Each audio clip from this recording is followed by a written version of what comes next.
Today we are reviewing our series convergence and divergence tests. So, you have this handout. If a series converges, then that series, that sum, is equal to one real number. That is the meaning of convergence, you guys. So, a series is equal to a number, one number, okay? If a series diverges, then the value of that series cannot be determined. Maybe it's infinity, maybe it's negative infinity, maybe it oscillates between two numbers, whatever. Diverging means the sum cannot be found. All right? So, get that straight in your head. It is convenient to think of it as infinity or negative infinity, but that's not always the case. All right? In FRQs, you're going to be using the ratio test, integral test, limit comparison test, and alternating series test. Those are the four ones that are used in FRQs. The others will show up in multiple choice questions.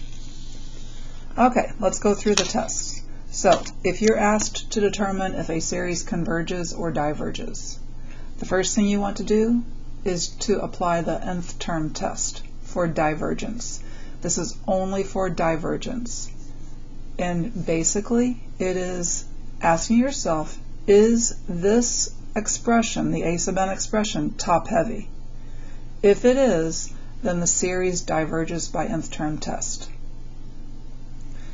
Most of them are not top-heavy. And if it is not top-heavy, then you need to apply one of the other 7 tests. Technically, the nth term test is you take the limit as n goes to infinity of your a sub n expression. You can even do the absolute value of the a sub n expression, so it does not matter if it's positive or negative. If that limit is not 0, then the series diverges by nth term test. All right. If it is not top-heavy, then the nth term test does not apply, and most of the time when you take this limit you do get a 0. Okay? So there are different tests, okay, other than the nth term test. 7 other tests. The geometric series test is one that we have to be able to recognize. And a geometric series can be written in this form. All right? It converges if the absolute value of the common ratio is less than 1. It diverges if the absolute value of the common ratio is greater than 1. Or equal to. Goodness, I need to correct that. I'll correct that on your paper, hopefully. If not, correct it now. All right. Okay, so geometric series test. The alternating series test. If the terms are alternating in sign and decreasing in magnitude to 0, then the series converges by AST. That's a very common one. All right? So basically, if your series is alternating and bottom heavy, it converges by AST. There are 2 different types of convergence by AST. There is absolute convergence and there is conditional convergence. To converge absolutely, even if your series was not alternating, it would still converge. However, if the non-alternating series diverges, but the alternating series converges, then that is called conditional convergence. Next test is the p-series test. A p-series must be in this form. Only this form. Only this form. On the test over this unit, I remember that a lot of students said that things like, let me get a piece of scratch paper over here. They said that things like 1 over n plus 1, they called that a p-series. That is not a p-series. That is not a p-series. This makes it not a p-series. Okay?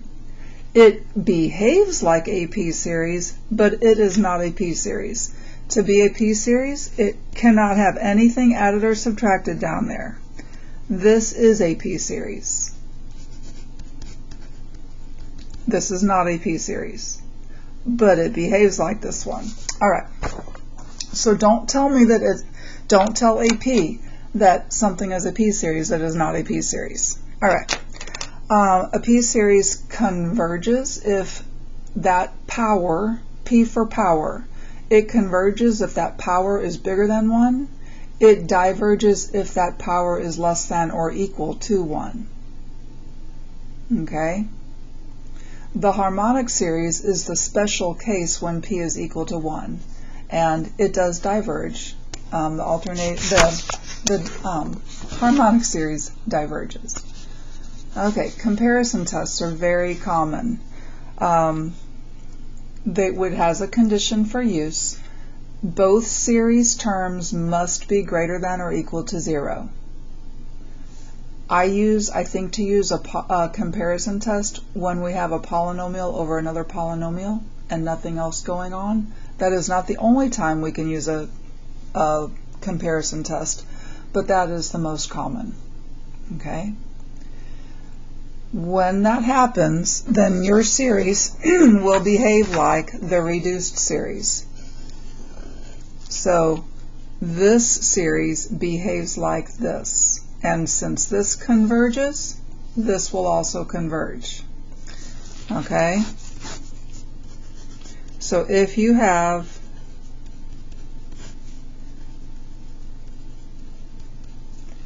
a series like this, it's polynomial over polynomial. Reduce your highest powered terms. This series behaves like this series, which is the diverging harmonic. Okay? For the limit comparison tests, if as n goes to infinity, your given expression, your given a sub n, divided by your comparison expression, if that is a finite positive number, then both behave the same. For direct comparison, think less than a converging series will converge, greater than a diverging series will diverge. The integral test. The integral test has conditions.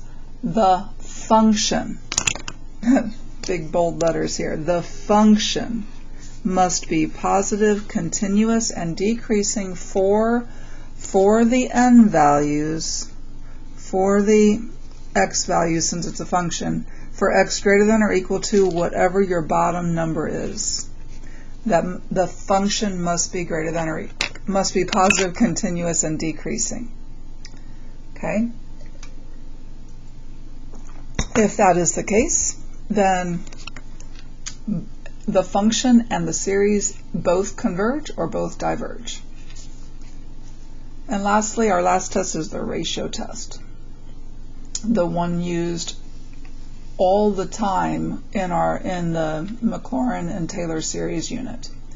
Okay, we use it for factorials and other complicated expressions. Used for expressions that combine exponentials, factorials with polynomials. Use it with logs, with exponentials and factorials, but do not only use it for polynomial terms or log terms. Okay? The ratio test, in practice, we substitute n plus 1 in for n, and you divide by the nth term, or multiply by its reciprocal. If the limit is less than 1, the series converges. If the limit is greater than 1, then the series diverges. If the limit is equal to 1, then you used it when you shouldn't have. That means that all the terms were polynomials or logs. And the ratio test will not work for only polynomials or logs. You have to go use a different test in that case. Other than that, it will always work. Okay? So, again, the 4 that are used in FRQs, the ratio test, the integral test, the limit comparison test, and the alternating series test. Those are the ones for FRQs. Okay, let's go do some problems. I have for us to do a few multiple choice questions and a few and some FRQs. All right. Let's just take a look at number 1. Let's review something about error. Okay. All right. Let S sub 7 be the approximation of the value of this series using the first 7 terms. The first 7 terms are used in the series. What is the interval in which the actual value of the series S must lie? Well, I notice that this series has terms that are alternating in sign, and since this bottom is so big compared to the top, which is only a 1, it is alternating in sign and decreasing in magnitude to 0. And when that happens, we can apply the alternating series error bound, which says that if 7 terms are used in the approximation, then the error bound is equal to the absolute value of the first unused term. And the first unused term will be the 8th term. So we're starting n at 3. So we're going to use n as 3, 4, 5, 6, 7, 8, and 9. 2, 3, 4, 5, 6, 7. We're going to use those n terms, those terms in the approximation. So the first unused term will be when n is 10. This will be your error bound term. So it doesn't matter if this is positive or negative because we're taking absolute value. 1 over 10 squared. So the error bound is 1 over 100, which means that our actual sum is between the approximation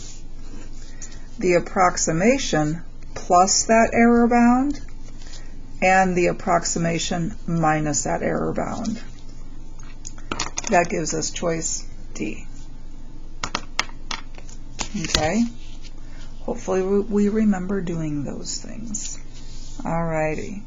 Let's take a look at number 3. The sum of the series is. Alright, I look at this series, and this is a geometric series. It is geometric. R is equal to negative 3 over 4. It is what is being raised to this n power, right? The first term is equal to whatever I get when I put that number in for n. So when I put that number in for that n, I'll get negative 3 to the first power, which is negative 3. When I put 1 in for that n, I get 4 to the second power, which is 16. So the first term is 3 over 16. Therefore, the sum, our formula for the sum is the first term over 1 minus r. The first term is negative 3 over 16. R is negative 3/4, so 1 minus a negative 3/4. If I multiply top and bottom by 16, I get negative 3 over 16 plus 12. Negative 3 over 28. That's the sum of the series, C. Okay, we're going to do one more. What is the sum of this series? Well, this is not geometric because I see those factorials. That is definitely not going to be geometric with factorials. I do notice that the bottoms are all of the odd factorials, so I think to myself that brings to mind sine x. Sine x, the Maclaurin series for sine x, is x minus x cubed over 3 factorial plus x to the 5th over 5 factorial minus x to the 7 over 7 factorial plus dot dot dot. That's sine x. And it is equal to, it's not just an approximation because we know sine x converges for all real numbers x in the Maclaurin series. All right. So I notice that this series is very similar to this series, except in place of x, there's a pi. So this series is sine of pi. If I replace every x with pi, I get exactly that series, right? Okay? So this series is equal to sine of pi. And what is sine of pi? Sine of pi is 0. So the value of that series, the sum of that series, is 0. All right, next up we are going to do number 13. So turn to number 13 in your packet. And let's go through this FRQ. Okay. Let a sub n be this expression where I changed this problem. I need to change that for your paper. Hopefully I will change that on your paper. Otherwise, get rid of that right now. Okay. State the conditions for the use of the integral test, and then use the integral test to determine whether the series converges or diverges. So first let's state the conditions. The conditions for the integral test say that the function has to be positive, continuous, and decreasing for all x's greater than 1, greater than or equal to 1. So the function, which is not defined, so I have to define it. The function is 1 over x squared plus 8x plus 16. Don't just say the function, because there is no function here, right? That's the function, and it is positive, not that it matters the order, continuous and decreasing for all x greater than or equal to 1. You can also use that symbol, that for all symbol. Okay. Now we're going to use the integral test. So the integral from 1 to infinity, it has to have boundaries, you guys. Don't leave off your boundaries of this function.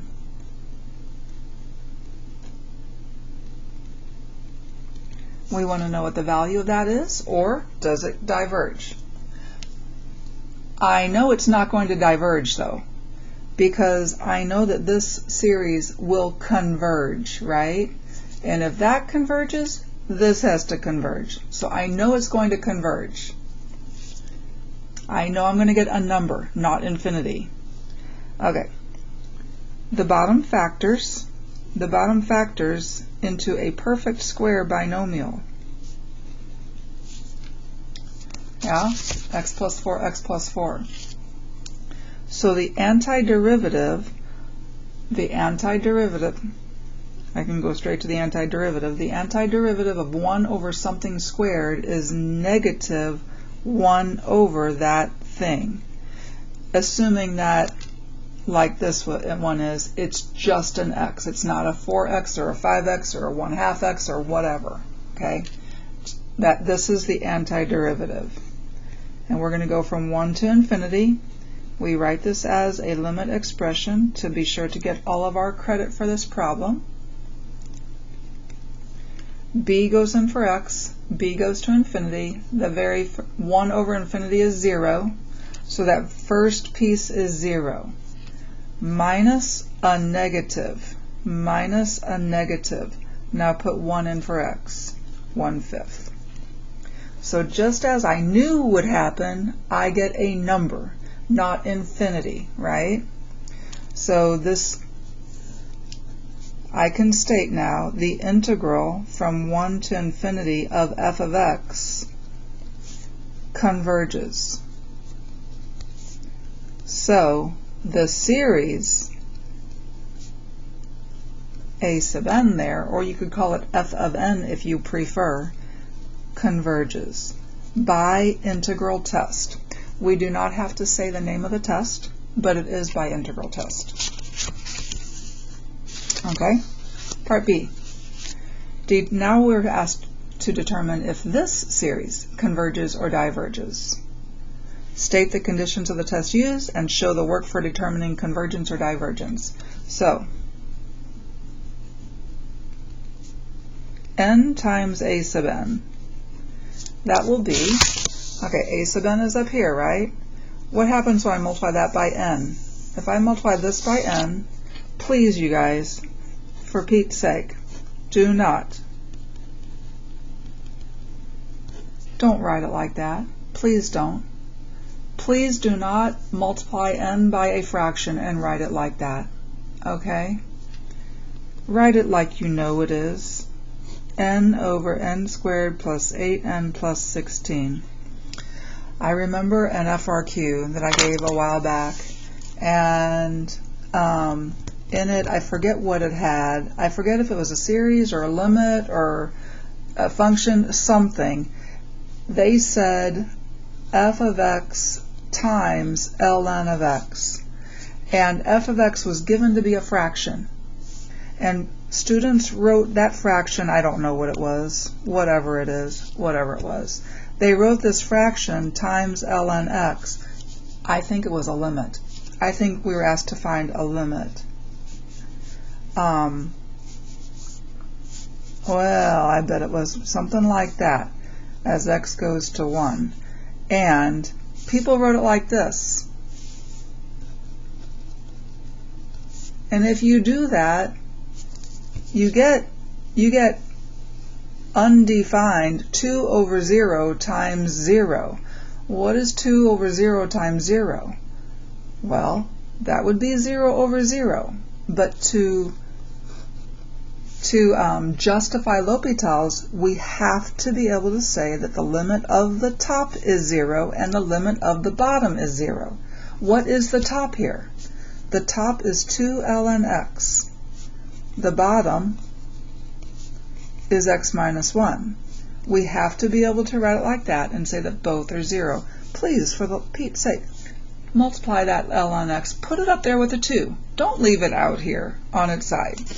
That's confusing. It'll just confuse you. So, don't write this n off to the side. Write it on top where it belongs. Okay, sorry for the sidetrack. I'll get back on track here. Okay, I see this series now. So I'm asked to know, does this converge or diverge? Well, this behaves like 1 over n, because if I reduce the n's, it's 1 over n, which is, this is diverging. This is the diverging harmonic. Or you could say diverging p-series. Okay, so I'm going to set up the limit comparison test.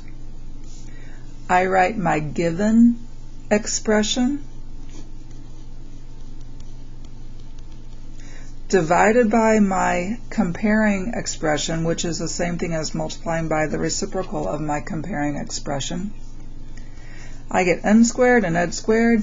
As n goes to infinity, this is 1, which is finite and positive. Therefore, our series does whatever this series did. Therefore, n a sub n diverges by limit comparison test. Okay, did I do what they said to do? State the conditions of the test used. Did I state the conditions of the test used? No, I did not. So I need to come in and say n over n squared plus 8n plus 16 is greater than or equal to 0, and 1 over n. Both series terms are greater than or equal to 0 for all n greater than or equal to 1. Okay. Now, did I do everything? State the conditions, show the work, determine convergence or divergence? Yes, did that. Okay. Now we're asked to determine whether this series converges or diverges. And this series is the same as what we just had, but it's alternating. So same as what we just had, but alternating. Okay, what's that going to make this guy do?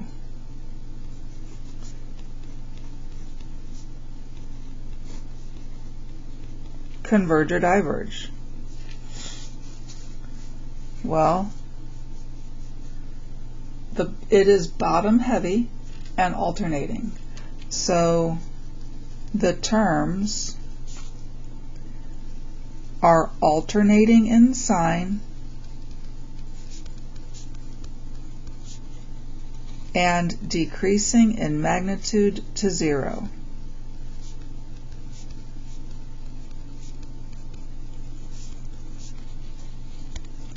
So this series converges by AST, alternating series test. Determine whether it converges or diverges. Show your work. This was my work. Okay. Part D. Let S be that exact same converging alternating series. And let S sub 6 be the sum of the first 6 terms of the series. Show that the error in this approximation is less than 0.06. Well, I'm fortunate that in this case I already said that it converges by AST, so I don't have to write it again. If I had not said that up here, I would have to write that again though. Or not again, I would never have written it, so I would have to write it. Okay, so I use 6 terms in the sum, therefore the error bound will be equal to the absolute value of the first unused term. N started at 1, so the 6th term that was included in the sum would be when N is 6. Therefore, when N is 7, I will have my error bound term. Okay, so the absolute value of, I would put a 7 there, but it doesn't matter, because of the absolute values I can ignore that -1. It would be 7, and then I'm going to put 7 in for N all over the place. So 7 squared plus 56 plus 16.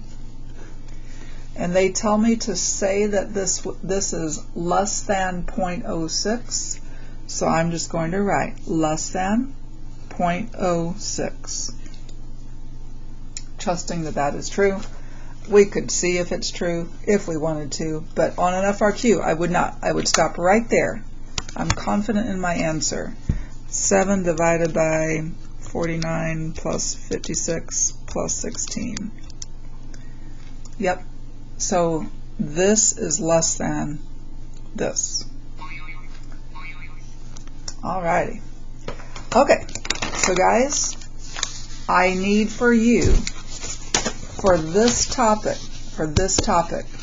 I want for you to complete the entire